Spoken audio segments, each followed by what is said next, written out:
আর দ্বিতীয়ত হলো আল্লাহ তাআলা স্বামীর সংসারে যতটুকু আপনাকে নেয়ামত দিয়েছে এতটুকুর জন্য আল্লাহ শুকর আদায় করবেন, না শুকরি করবেন না।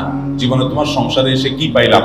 কিছুই পাইলাম না, আমার পুরো জীবন শেষ হয়ে গেছে, অথচ আমি তোমার সংসারে সুখের দেখাই পাইলাম না, এরকম কোনো কথা আমাদের মা বোনরা আমরা বলবো না। বরং আল্লাহ তাআলা আমাকে যে অবস্থায় রেখেছেন সে অবস্থা আমরা শুকর আদায় করবো। অনেক নারী অনেক মহিলারা আমাদের কাছে আসেন, আমাদের মা বোনরা, আপনারা যারা আজকে আমার কথা শুনছেন, আপনাদেরও মনের ভিতরে অনেক অভিযোগ আছে, আমি জানি। আপনাদের প্রশ্নগুলো পড়লে বোঝা যায় কত কষ্ট আপনাদের। আমরা সেটা স্বীকার করি যে আপনাদের অনেক কষ্ট আছে। সেজন্য সকল মাহফিলে, সকল আলোচনায় আমরা পুরুষদেরকে আল্লাহর ভয় দেই, পুরুষদেরকে সতর্ক করি, পুরুষদেরকে জাহান্নাম থেকে বাঁচার জন্য আহ্বান করি, পুরুষদেরকে মহিলাদের অধিকার করে সচেতন করার জন্য আমরা সর্বদা সোচ্চার সবসময় কথা বলার চেষ্টা করি। কিন্তু আপনাদেরকে আজকে আমি পেয়েছি, আপনাদেরকে আমি বলতে চাই, আমার প্রিয় মা বোনেরা, ধরুন আপনার স্বামীটা অমানুষ, ধরুন আপনার শ্বশুরটা খারাপ মানুষ, ধরুন আপনার শাশুড়ি আপনার প্রতি জুলুম করে, ধরুন আপনার সংসারে আপনি সুখী না, কষ্টে আছেন। তো এই জন্য আপনি হাহুতাশ করে, এর জন্য আপনি অস্থির হয়ে, এর জন্য আপনি নিজের সুখকে নষ্ট করে দিয়ে বেসবর হয়ে আপনার কোনো লাভ হবে না। আমার প্রিয় মা, প্রিয় বোন, আপনি বরং সবর করলে কি হবে জানেন?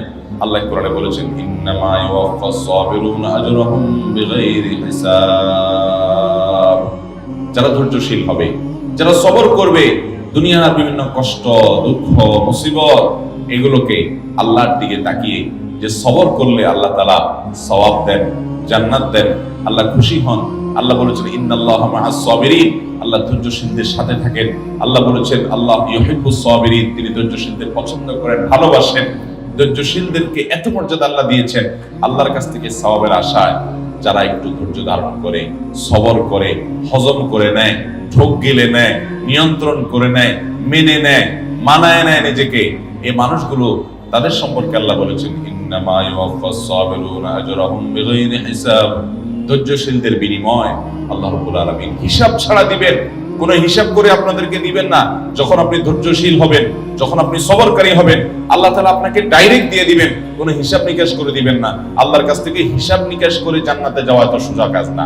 আল্লাহ যদি বিনা হিসাবে কাউকে জান্নাতে দেয় তাহলে সেটা সহজ, আর যদি বিনা হিসাবে জান্নাতে যাওয়া, এই সৌভাগ্য অর্জন হবে সবরকারীদের, ধৈর্যশীলদের।